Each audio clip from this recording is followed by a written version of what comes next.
आसमान में एटमी मिसाइल से धमाका, समुद्र में परमाणु पोसाइडन टॉर्पीडो लॉन्च।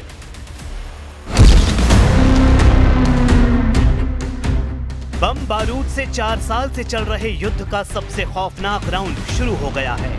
पुतिन ने महाविनाश के हथियारों को वॉर जोन में उतार दिया है। बैक टू बैक 2 एटमी धमाके कर पुतिन ने दुश्मनों के डार्क फ्यूचर की गारंटी दी है। यूरोप और अमेरिका अब पुतिन का परमाणु ताप झेल सकते हैं। पुतिन इतने क्रोध में हैं कि वो कुछ देशों को धरती के नक्शे से मिटा सकते हैं।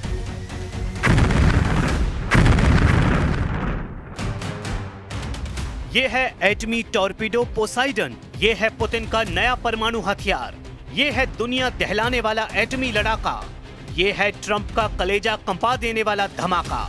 परमाणु हथियारों की टेस्टिंग का तूफानी दौर शुरू हो गया है। पुतिन ने बैक टू बैक डबल धमाका कर प्रेसिडेंट ट्रंप को भड़का दिया है।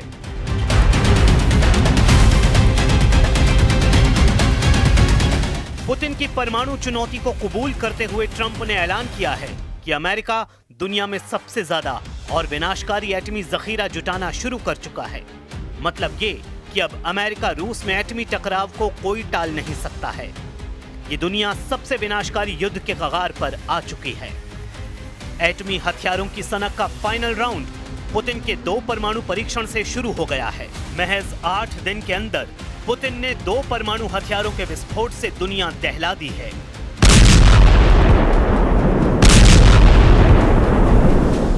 अक्टूबर को रूस ने परमाणु पावर से लैस बुरेवेस्तनिक क्रूज मिसाइल का परीक्षण किया। पुतिन की यह मिसाइल लॉन्च पैड से 14,000 किलोमीटर दूर तक एटमी धमाका कर सकती है। पुतिन की एटमी मिसाइल की ताकत का अंदाजा जब तक दुश्मन लगा पाते, 29 अक्टूबर को उन्होंने दूसरा धमाका कर दिया है। रूस ने परमाणु क्षमता से लैस और परमाणु ऊर्जा से चलने वाले अंडर वाटर टॉर्पीडो पोसाइडन का पावरफुल टेस्ट कर तहलका मचाया है।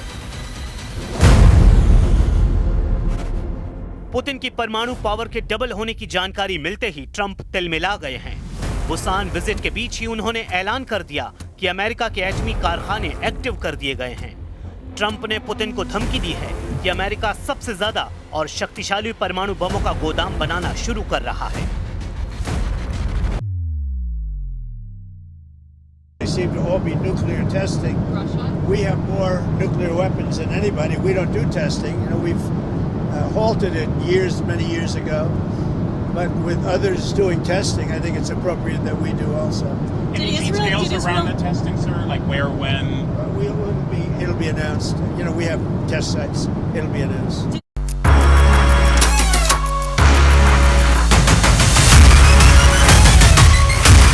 बीते कुछ दिनों से पुतिन ने अपने हर कदम से ट्रंप को चिढ़ाया है।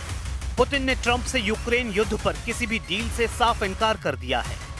शांति समझौता टलने के बाद से पुतिन लगातार ताकत दिखा रहे हैं। रूस के हथियारों की जंगी ट्रेलर देखकर ट्रंप का दिमाग बहुत ज्यादा गर्म हो गया है। रूस ने जिस टॉर्पीडो का टेस्ट किया है उसे पुतिन ने दुनिया का सबसे विध्वंसक न्यूक्लियर हथियार बताया है।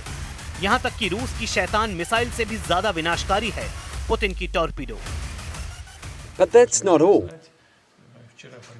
You should know, yesterday we conducted another test of another promising system. This is the Poseidon unmanned underwater vehicle, also with a nuclear propulsion system. For the first time, we succeeded not only in launching it from a submarine using its booster motor, but also in igniting the nuclear propulsion system, which the vehicle used for a certain period of time. This is a tremendous success.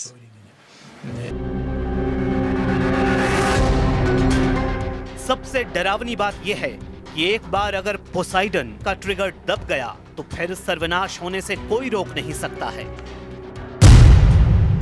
Putin ने जिस परमाणु power से lace torpedo Poseidon का सफल परीक्षण किया है वो हथियार टॉर्पीडो और अंडर वाटर ड्रोन का बेजोड़ नमूना है। इसकी रेंज करीब 10,000 किलोमीटर है और ये 185 किलोमीटर प्रति घंटे की रफ्तार से दुश्मन पर वार करता है।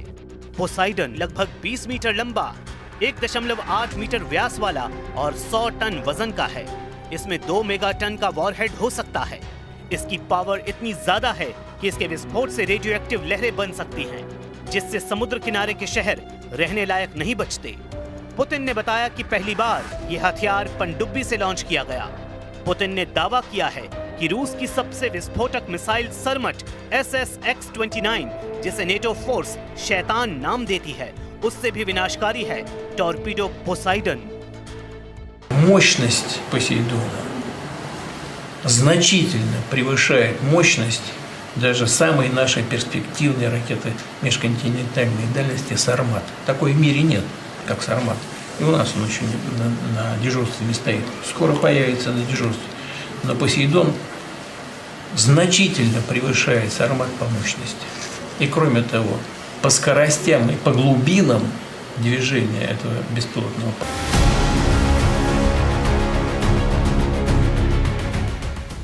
पुतिन ने रूस के नए एटमी हथियार को ग्रीक लड़ाकू पोसाइडन का नाम दिया है। पुतिन ने पोसाइडन अमेरिका और नेटो की विस्तारवादी नीतियों का जवाब तक कहा है।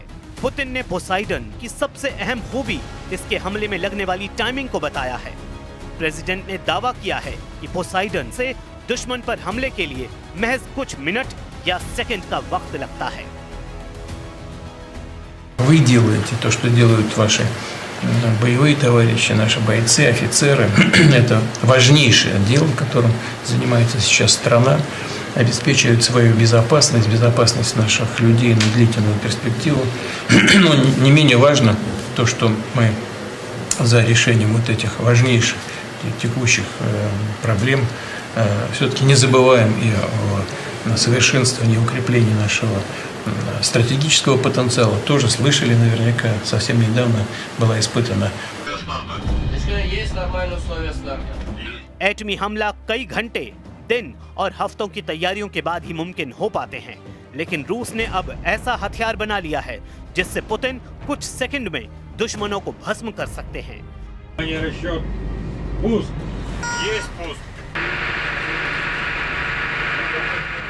पुतिन के लेटेस्ट परमाणु शिकारी किस हद तक बर्बादी मचा सकते हैं, उसे जानकर ही रूह कांप जाती है। पोसाइडन टॉर्पीडो में 2 मेगाटन तक परमाणु वॉरहेड लगाया जा सकता है। इसके विस्फोट से समुद्र में इतनी तेज रेडियोएक्टिव लहरें उठती हैं कि तटीय शहर पूरी तरह रहने लायक नहीं बचते। रूसी सेना का दावा है कि पोसाइडन टॉर्पीडो के धमाके से लंदन जैसे 6 बड़े शहरों को मात्र 30 मिनट में दफन किया जा सकता है।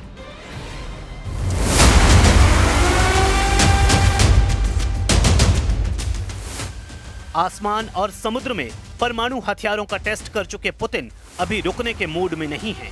पुतिन ने अब अपना फोकस नेटो और यूरोप के देशों पर कर लिया है, जिनसे डायरेक्ट युद्ध में परमाणु टक्कर तय है। इसलिए पुतिन अपनी एटमी क्षमता को 2 गुना कर रहे हैं, जिसे देखते हुए अब प्रेसिडेंट ट्रंप भी एक्शन में आ गए हैं। ट्रंप ने पुतिन को 2 टूक जवाब देते हुए ऐलान किया है कि 30 साल बाद अमेरिका जिंदा एटमी बमों को एक्टिव करने जा रहा है। सुपर पावर के दुनिया के सबसे सीक्रेट हथियारों की साइट एरिया 51 को एक्टिव करने जा रहा है। ट्रुथ पर पोस्ट कर ट्रंप ने कहा कि अमेरिका के पास किसी भी देश की तुलना में सबसे ज्यादा परमाणु हथियार हैं। रूस दूसरे स्थान पर है और चीन काफी दूर तीसरे स्थान पर है, लेकिन 5 सालों में ये बराबरी पर पहुंच जाएंगे। दूसरे देशों के परीक्षण कार्यक्रमों को देखते हुए मैंने डिपार्टमेंट ऑफ वॉर को निर्देश दिया है कि वो हमारे परमाणु हथियारों का भी समान स्तर पर परीक्षण शुरू करें। ये प्रक्रिया तुरंत शुरू होगी। अमेरिका ने आखिरी बार पूरा परमाणु परीक्षण 1992 में किया था। उसके बाद से अमेरिका ने एटमी विस्फोट की जगह कंप्यूटर सिमुलेशन और सीमित सब क्रिटिकल टेस्ट कर हथियारों की जांच जारी रखी। लेकिन अब ट्रंप ने फुल फोर्स में परमाणु बमों को बनाने और उनके टेस्ट के ऑर्डर दे दिए हैं। द हिल्स के मुताबिक ट्रंप ने पेंटागन के अधिकारियों से यूरेनियम 235 और प्लूटोनियम 239 का उत्पादन फिर से शुरू करने का निर्देश दिए गए हैं। वहीं नागासाकी एटॉमिक इंस्टीट्यूशन के मुताबिक अमेरिका के पास करीब 460 टन संवर्धित यूरेनियम है। अमेरिका इतने यूरेनियम से कम 16,000 एटमी वॉरहेड तैयार कर सकता है। इसी तरह अमेरिका के पास प्लूटोनियम करीब 68 टन है, जिससे कम से कम 5,000 एटमी वॉरहेड तैयार हो सकते हैं। इन दोनों को जोड़ा जाए तो अमेरिका के एटम बमों की गिनती 20,000 के पार पहुंच जाएगी। इसके बाद एक झटके में अमेरिका रूस से 5 गुना ज्यादा एटमी पावरफुल देश बन सकता है।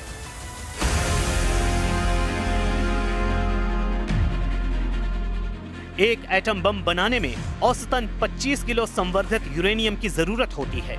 एक्सियोस के मुताबिक पेंटागन की कोशिश जल्द से जल्द यूरेनियम परमाणु हथियार तैयार करने की है, जिससे पुतिन को परमाणु हथियारों की रेस में पीछे छोड़ा जा सके। हालांकि एटमी रेस में प्रेसिडेंट ट्रंप अकेले हैं, जबकि पुतिन के साथ शी जिनपिंग, किम जोंग जैसे ताकतवर सुप्रीम लीडर हैं। किम जोंग उन ने पुतिन की वजह से ट्रंप से मिलना तक मंजूर नहीं किया है। वहीं ट्रंप ने किम से मुलाकात न होने की वजह खुद के बिजी शेड्यूल को बताया है। ट्रंप को उम्मीद है कि किम जोंग उनका कोरिया में ग्रैंड वेलकम करेंगे, जबकि किम ने उनकी एशिया विजिट के दौरान क्रूज मिसाइलों के धमाके किए हैं। किम जोंग ने भी एटमी रेस में खुद के पीछे न रहने का ऐलान कर रखा है। हालांकि किम के लिए सबसे बड़ी मुश्किल यूरेनियम का जुगाड़ करना है, क्योंकि परमाणु हथियार बनाने को लेकर एनपीटी का एक और नियम है।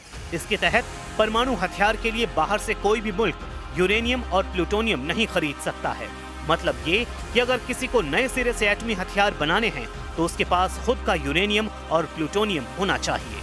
पश्चिमी मीडिया रिपोर्ट्स के मुताबिक किम के पास फिलहाल 2000 किलोग्राम यूरेनियम है, जिससे ज्यादा से ज्यादा 47 एटम बम बन सकते हैं।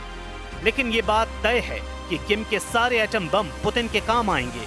किम जोंग उन ने अब तक रूस का हर तरह से युद्ध में साथ दिया है। अगर पुतिन ट्रंप का युद्ध शुरू हुआ तो किम जोंग अपने सारे परमाणु हथियारों को पुतिन के लिए कुर्बान कर सकते हैं। ऐसे में ट्रंप एटमी टकराव की नौबत न आने दें, इसी में दुनिया का भला है, क्योंकि परमाणु युद्ध शुरू हुआ तो फिर धरती का वजूद खतरे में पड़ सकता है।